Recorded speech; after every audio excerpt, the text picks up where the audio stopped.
Magandang gabi po sa inyong lahat.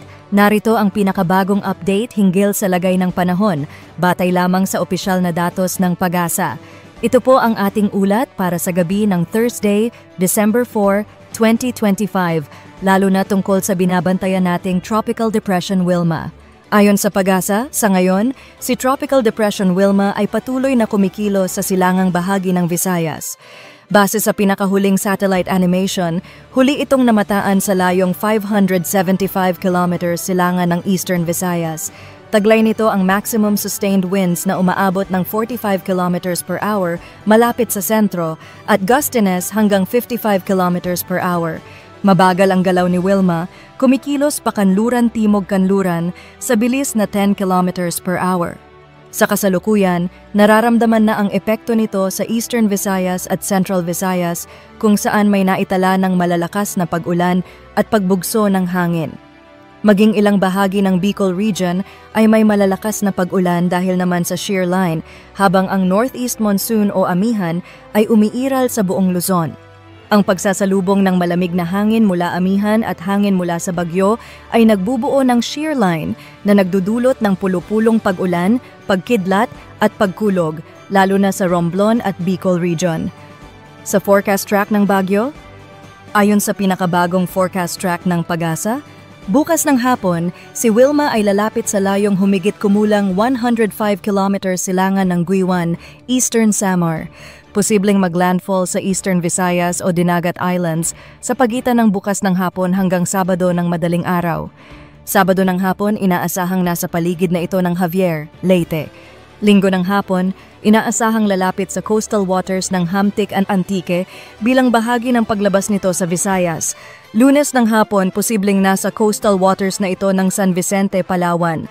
Martes ng hapon, inaasahang nasa layong 135 kilometers silangan ng Pag-asa Island, Kalayaan, Palawan, at tuluyan ng lalabas ng Philippine Area of Responsibility. Kung pagbabasehan ng projected path, magtatagal si Wilma sa loob ng PAR at maaaring magdulot ng prolonged heavy rainfall, lalo na sa mga bahagi ng Visayas, Bicol Region at ilang lugar sa Luzon. Dahil sa uncertainty sa posibleng pagtatakbo ng bagyo, binibigyang diin ng Pag-asa na posible pa itong umakyat patungong Eastern Samar o kaya'y bumaba patungong Dinagat Islands. At sa tropical cyclone wind signals, nakataas na ang signal number 1 sa mga sumusunod na lugar: Luzon, southern portion ng mainland Masbate; Samar Island, kabilang ang Northern Samar, Eastern Samar, Samar, Biliran, Leyte at Southern Leyte; northern portion ng Cebu, kabilang ang Bantayan at Camotes; eastern at central portions ng Bohol, Mindanao, Surigao del Norte, kasama ang Siargao at Bukas Grande Islands; Dinagat Islands, northern portion ng Surigao del Sur, northern portion ng Agusan del Norte. Pinapayuhan ang mga kababayan sa mga lugar na ito na maging maingat sa posibleng malalakas na hangin at mga pagbagsak ng puno, paglipad ng yero at iba pang panganib na dulot ng hangin.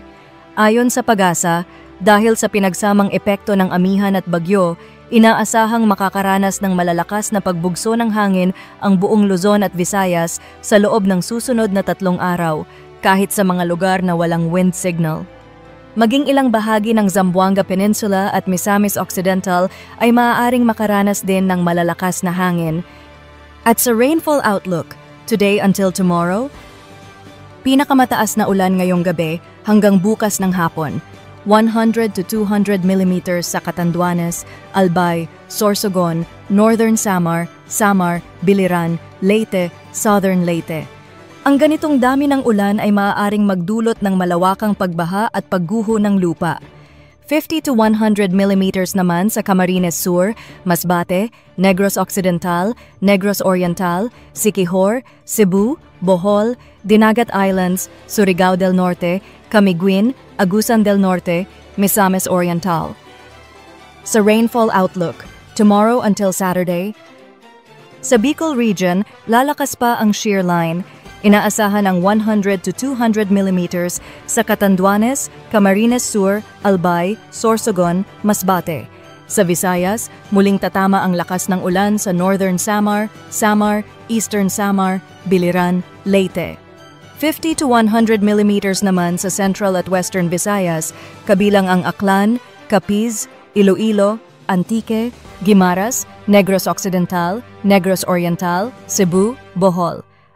At sa sea conditions, nakataas ang gale warning sa mga eastern seaboards ng Southern Luzon at Visayas simula sa silangang bahagi ng Giwan, paakyat ng northern and eastern seaboards of Northern Luzon at sa eastern seaboards of Central Luzon. Apektado rin ang western seaboards ng Northern at Central Luzon, particular ang mga baybayin ng Ilocos Norte at Ilocos Sur. Napakataas ng inaasahang mga alon kaya mahigpit na ipinagbabawal ang paglalayag ng anumang maliit na sasakyang pandagat. At iyan po ang ating weather update ngayong gabi ng Thursday, December 4, 2025.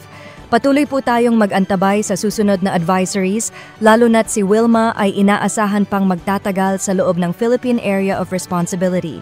Ako po ang inyong independent weather forecaster, nag-uulat batay lamang sa opisyal na datos mula sa PAGASA. Mag-ingat po ang lahat, lalo na sa mga lugar na may banta ng pagbaha at malalakas na hangin. Magandang gabi po.